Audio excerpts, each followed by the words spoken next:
হরে কৃষ্ণ, সকলকে স্বাগতম। আজকে আমরা গুরু শিষ্য সম্পর্কে আলোচনা করব। আধ্যাত্মিক জগতে সিদ্ধি লাভের উপায় কি? আমরা জানি ভগবত গীতাতে অর্জুন প্রথমে অনেক সিদ্ধান্ত দিয়েছে যুদ্ধ না করার জন্য। সে অনেক লোক পরম্পরা অনুসারে অনেক সিদ্ধান্ত দিয়েছে যে কিভাবে যদি আমি এদেরকে হত্যা করি।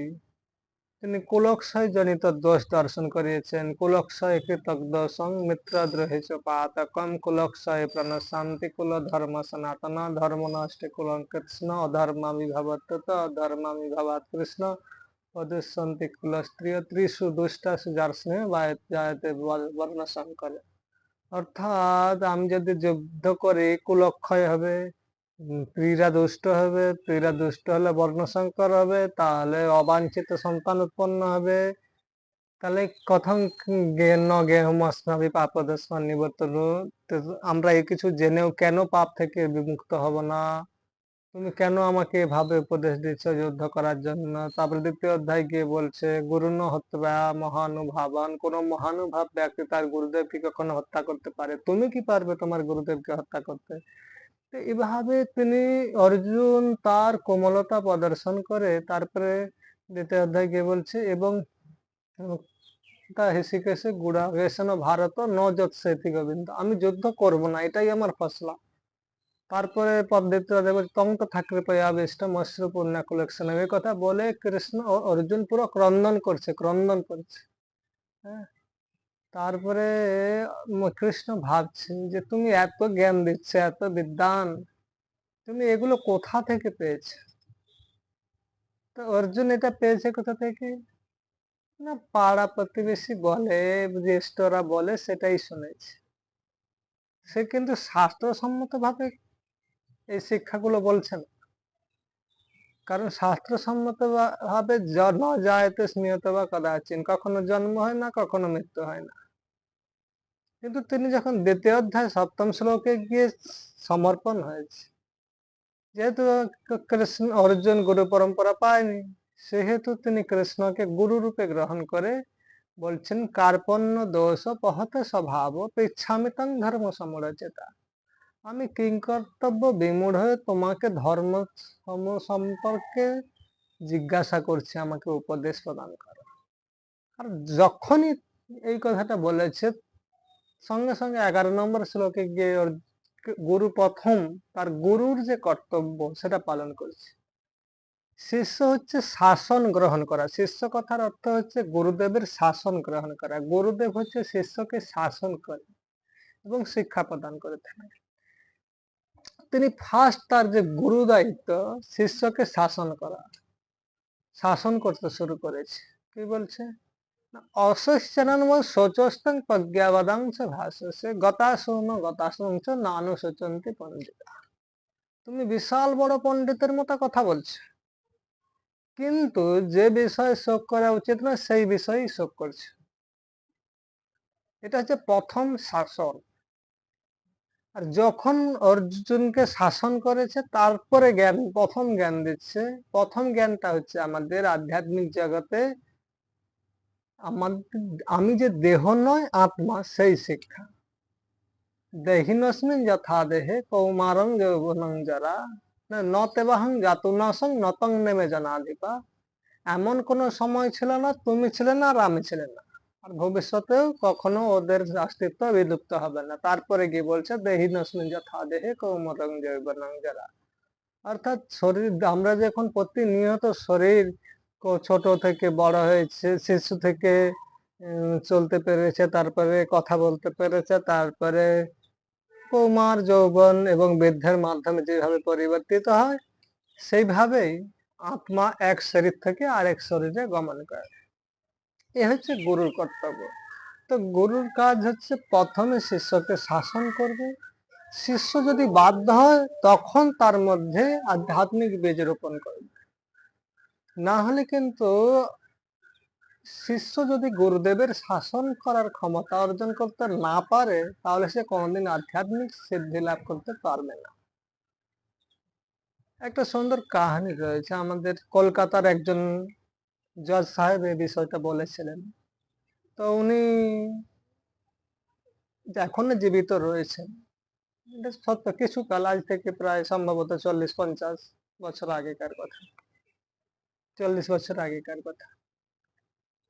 তো উনি বলছিলেন যে বৃন্দাবনে একজন প্রসিদ্ধ একজন সাধু ছিল, আর ওনার নাম অনেক সর্বত্র প্রচারিত ছিল।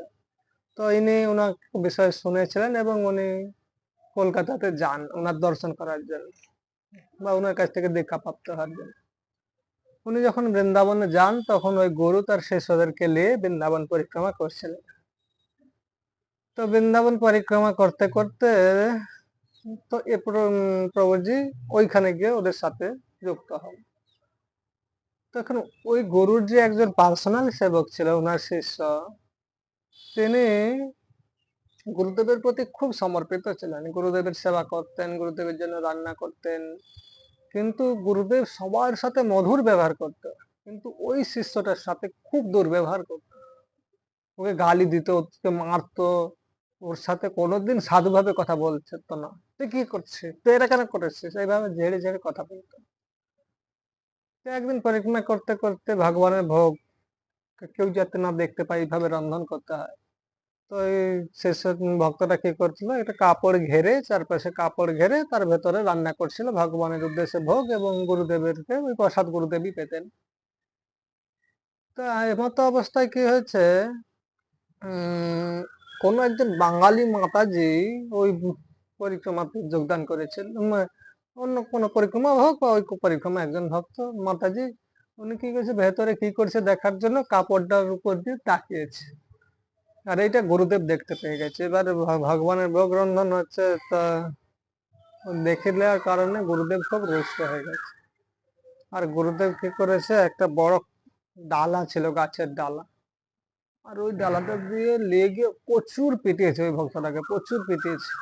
আর ওই ভক্তটা পুরো কন্নন করছে, একদম গড়াগড়ি খাচ্ছে।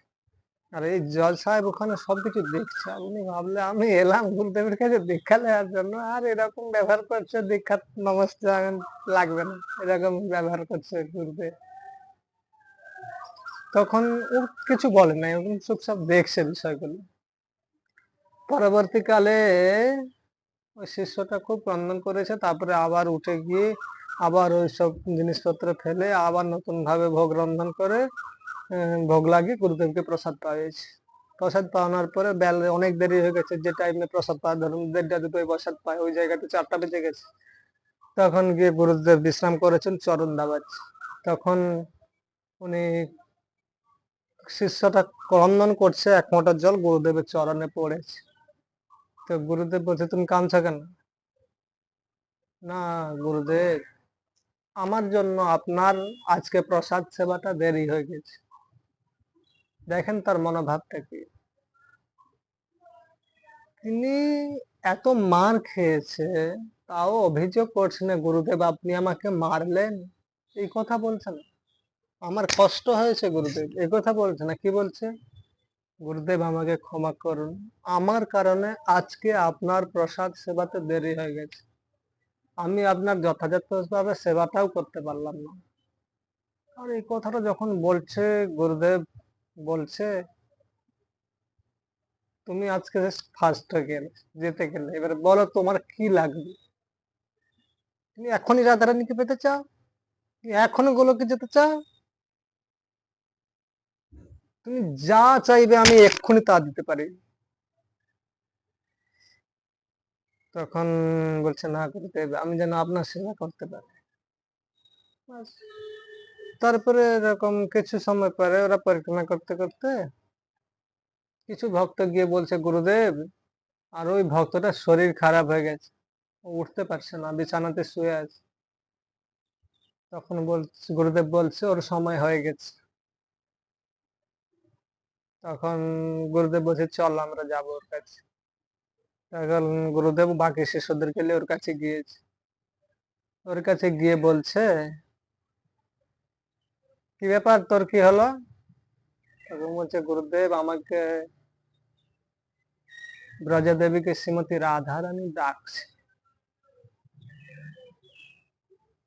তাহলে চলে যা, দেরি করছিস কেন? না গুরুদেব, আপনি কৃপাপূর্বক আপনার চরণ ধুলি এবং চরণ জল আমাকে প্রদান করুন, তবে আমি যাব। ঠিক আছে। শিষ্যদেরকে বলছে আমার চরণ ধুলি ওকে একটু দিয়ে দাও, আর চরণটা দিয়ে ওকে একটু জল দিয়ে দাও। অন্যান্য শিষ্যরা তাই করলেন। তারপরে উনি গুরুদেবকে প্রণাম করলেন, রাধা কৃষ্ণের নিত্যলীলাতে প্রবিষ্ট হয়ে গেল। এই হচ্ছে সফলতা। গুরুদেব হচ্ছে জানে, উনি হচ্ছে ডাক্তার, কাকে কোন ওষুধটা কিভাবে প্রযোজ্য সেটা উনি ভালোভাবে জানেন, আর তিনি তাকে ওই ওষুধটা প্রদান করে। গুরুদেব কোন শিষ্যের সাথে খুব মধুর ব্যবহার করে, আবার কোন শিষ্যের সাথে কঠোর ব্যবহার করে, কারণ যার জন্য যেটা প্রয়োজন ওইটা গুরুদেব ভালোভাবে জানে। কৃষ্ণ সুদামার সাথে, সুদামা গিয়েছিল কিসের জন্য? না ভিক্ষা চাইবার জন্য, কিছু কৃষ্ণের কাছ থেকে প্রাপ্ত হওয়ার জন্য, কিন্তু কৃষ্ণ দেয়নি। কারণ তিনি জানতো, সুদামা তখন কি ভাবছে, না নিশ্চিত আমি যে অযোগ্য, এই সম্পদ প্রাপ্ত হয়ে হয়তো আমার অধঃপতন হয়ে যাবে, কৃষ্ণ এটা ভালোভাবে জানে, আর তাই আমাকে দেয়নি। কিন্তু গুরু হচ্ছে এই কৃষ্ণের প্রতিনিধি। গুরুদেব জানেন কোন শিষ্যের জন্য কিটা প্রয়োজন, আর সেইভাবে তার শিষ্যকে তিনি শাসন করেন, আবার পুরস্কৃত করেন। তাই শিষ্যের কর্তব্য হচ্ছে গুরুর চরণে সর্বতভাবে সমর্পিত হওয়া, গুরুদেবের শাসনটাকে স্বেচ্ছায় স্বীকার করা। আর এটা যদি আমি সহ্য করতে পারি, তাহলে একদিন নয় একদিন আমি সিদ্ধিপ্রাপ্ত হতে পারবো। কারণ গুরুদেব কখনো আমাদের খারাপ চান না, তিনি আমাদের জন্য অত্যন্ত করুণাপরায়ণ। গুরু কৃষ্ণের রূপ হয় শাস্ত্রের উপমানে, গুরু রূপে কৃষ্ণ কৃপান করেন ভক্তগণে। গুরু হচ্ছেন সাক্ষাৎ কৃষ্ণের প্রকাশ, সাক্ষাৎ হরিতেন সমস্ত শাস্ত্রে, সমস্ত শাস্ত্রে যাকে সাক্ষাৎ শ্রী হরির সমকক্ষ বলে বর্ণনা করেছেন। আচার্যং মাং বিজনিয়ান নাবমন্যতে কহির্চিত, আচার্য আমার থেকে আলাদা বলে মনে করবে না, আর আচার্যের মধ্যে সমস্ত দেবতারাই প্রবিষ্ট হয়। এই হচ্ছে আচার্য। তাই সেই গুরুদেবের চরণে, যদি গুরুদেব হচ্ছে শাসক, আমাদেরকে শাসন করবে, শিষ্য, শিষ্য কথার হচ্ছে গুরুদেবের শাসনাধীন হওয়া। আর তাহলে যেরকম কৃষ্ণ চরণে অর্জুন এই 7 নম্বর শ্লোকে সমর্পণ করেছে, তখন কৃষ্ণ তাকে শাসন করেছে, তারপরে পুরো গীতা শুনিয়েছে। তারপরে কৃষ্ণ লাস্টে গিয়ে বলছে আমি তোমাকে উপদেশ দিলাম, তুমি কি করবে না করবে তুমি বিচার করো। আর তখন অর্জুন বলছেন নষ্ট মোহ সেতির লব্ধা তৎপশ্চাৎ মে অচ্যুত স্থিত অস্মি গত সন্দেহ করি সে বচনং তব।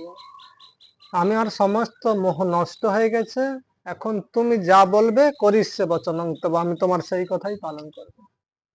এই হচ্ছে শিষ্য।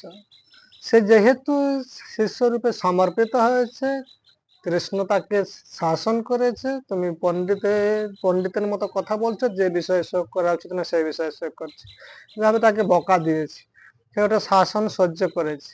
তারপরে তিনি কৃষ্ণের শরণাগত সমস্ত গীতা শ্রবণ করেছে, আর তখন গিয়ে তার মোহ নষ্ট হয়ে গেছে। তো সকলকে অশেষ ধন্যবাদ। তো আপনারা সকল আমাদের সঙ্গে থাকুন, আর আমরা চেষ্টা করবো প্রতিটা বিষয়ের উপরে এক এক করে আলোচনা করব। হরে কৃষ্ণ।